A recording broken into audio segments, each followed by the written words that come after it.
It's Black Friday. Nah, it's Green Friday for us because we're going to be cashing tickets today. It's day 7 of the Ladder Challenge. We've also got NFL and NBA and college basketball action. So I'm going to break down my 3 best bets of the day. This is the Free 3. What's up, guys? It's your boy Noble Living back with another DYF Bets video where I'm breaking down my favorite picks and plays of the day as we just try to get to the bag together and make some money. Yesterday, I hope you guys had a very great Thanksgiving. I tried to give you 2 quick plays on the channel yesterday. Let's recap the last 2 days since we didn't do like an official video yesterday. We cashed in on Wednesday. We went 2-1, cashing in on the Celtics first half team total. We also moved on in our ladder challenge in day 6. Man, that Arkansas game was a sweat. Double overtime, but we get it done, baby. That 3-team steam on the money line there carries us to the next day. We did lose on the Wizards and Hornets over. Got a little bit too cute there, but hey, it happens. And then yesterday in our short video that we dropped, we went 2-0 on the short. Cowboys team total, no sweat bet there. And I also gave you a plus 100 ladder leg, even though I didn't take it a part of the ladder challenge. I told you to take Sam Howell pass attempts, tees down, and Jamar Gibbs receptions, tees down. Both of those hit as well. So over the last 2 days on the channel, went 4-1. Love to see it. You can see our year-to-date record right here. Absolutely crushing it in the month of November. 37-18, guys. That's a 70% hit rate in the month of November. So I'm trying to make sure I'm cashing in, so this way you guys have money to spend on Black Friday Day. So this way you guys can buy some gifts. So hopefully you guys have been making money together with me on the channel. And if you have, please subscribe to the channel, like this video, share it with somebody that you know needs some holiday bread, because we're cashing in all season long. So listen, you don't want to miss out on these winners, and I've got 3 more on deck for today, including our last leg of the ladder challenge. So let's dive into these best bets.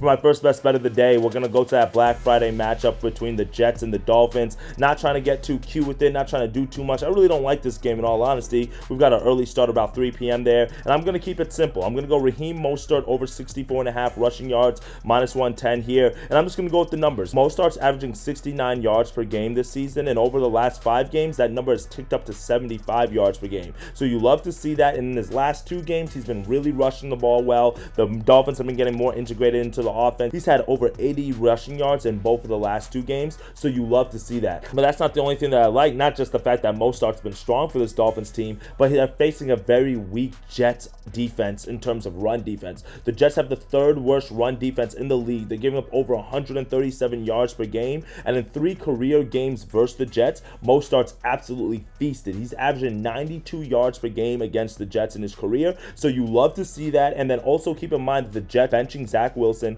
They're starting Tim Boyle in this game, and he's only played 18 games in his 5-year NFL career. Primarily, he's been a backup. He had 1 season with the Lions back in 2021 where he saw significant playing time, like 4 or 5 games there. But besides that, I mean, he hasn't really faced a lot of NFL action. I don't know how he's going to look today. I don't know how familiar he is with this offense. The spread is at 9, and I think this would be a lot higher of a spread if the Jets didn't have such a good pass defense. I don't know exactly what Tua and Tyreek Hill and some of the other guys are going to do out there in the passing game. I do believe the Dolphins can exploit this weak run defense for the Jets, and also keep in mind that if the Dolphins do have the lead late in the 3rd, 4th quarter, I expect them to continue to feed Mostert here, so there's no reason why he shouldn't get over his yards today. He should get those late touches to ice the game there with a big spread like this. Let's go with Raheem Mostert over 64.5 rushing yards as our first best bet of the day. For our second best bet of the day, we're going to go to the NBA hardwood, and I'm going to go to a player prop here, and I'm going to go to Montes Sabonis over 11.5 rebounds, minus 130 odds. Haven't taken a high rebound prop like this in a little while, but I really like this matchup. You know, we've got the Kings, and they're taking on the Timberwolves. And you guys have been tapped into my channel or tapped into my Discord group. You should be tapped into the Discord group. We're putting out winners like crazy. Last night, we went crazy in the NFL Thanksgiving sleep. Make sure you click that link in the bio. It's absolutely free to join. We do have a premium version, but free to join. So join that Discord group there. We haven't put out these big rebound totals in a little bit, but one thing I do love to target is the opposing big men against the Timberwolves. And the reason why that is because they have those twin towers there, and Karl-Anthony Towns, Rudy Gobert, 2 guys who can really feast on the boards. So I think that because of that, Sabonis is going to have to be extra dialed in today to make sure that he keeps them off the boards. I mean, he's averaging 12 rebounds per game this year, so we're not asking him to do more than he's used to doing really on a day in and day out basis. But again, it is a pretty high rebound total. But the one thing I do like to see is that he's gone over this total in 3 of the last 5 games against the Timberwolves. And if you look at the recent game logs of some of the Timberwolves opponents, then you can see that they're big men who have feasted against the Timberwolves. In a previous matchup a few games ago against the Knicks, Julius Randle had 14 rebounds, Mitchell Robinson had 11 rebounds. In the game before that against the Pelicans, Valanciunas had 11 rebounds. We've seen guys grab rebounds against this Wolves team, and they nowhere are near the glass cleaner that Sabonis is. And keep in mind, guys, also, this is the last thing I really love about this matchup, is Minnesota. I don't know if you've been sleeping on them, but they're number one in the West right now. They have an 11-3 record.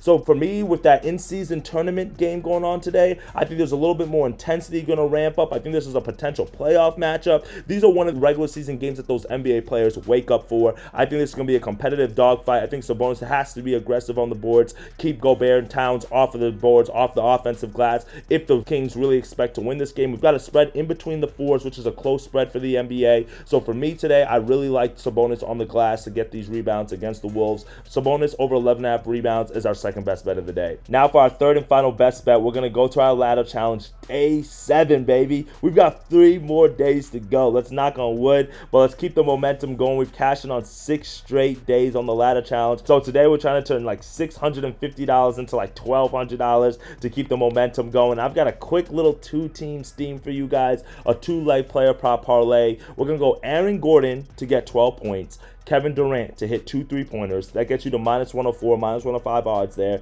Can't beat that. We're going to cash in on that as our day 7 ladder challenge. So let's break this down. Aaron Gordon, right? Probably why asking me, why am I taking Aaron Gordon? He's kind of like a role player. He is, but he's stepped up big so far for this Nuggets this year. He's played a ton of minutes. He's having like 37 minutes per game, which I love because if you're on the floor, that means you're getting the volume. But also keep in mind, Jamal Murray is also out in this game as well. Jamal Murray being out over the last few games, that's caused Aaron Gordon's role to really step up, especially in the scoring part. He's averaging 14 points per game this season, and in one game against Houston earlier this year, he already had 16 points. So I don't need you to do too much, bro. Just need you to get 12 points, a few free throws, a few layups, and then we're good. He's gone over this total in 8 of the last 10 games, which I love to see. And then also Jamari Smith is going to be guarding him. He's a good defender, Jamari Smith is, but he's a little scrawny. He's a little skinny. So that means that Aaron Gordon, with the way he likes to drive towards the goal, I think there's going to be a lot of potential rebound opportunities, a little drive and layups, and one opportunities. We're not asking for a ton of points here. We just need 12 points from Aaron Gordon to get us done here. He's been consistent all year for the Nuggets, and there's no reason why he shouldn't be consistent for us today.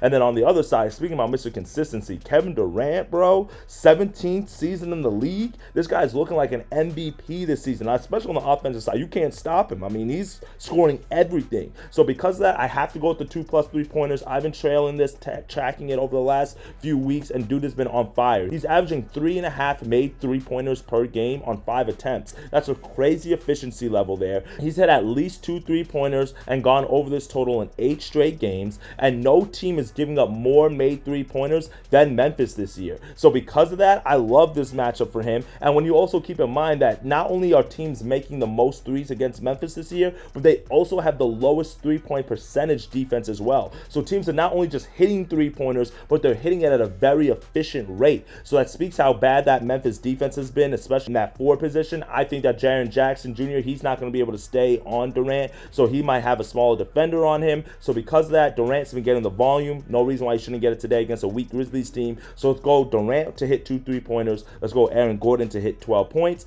That's going to get us to day 8 of our ladder challenge, which will continue on Monday because, again, I'm only doing these on the channel and with Surgical Stream. So if Surgical Stream's not streaming, I'm not putting out a pick. So we'll continue the ladder challenge if we hit today. When we hit tonight, we're manifesting that. When we hit tonight, we'll continue it on Monday.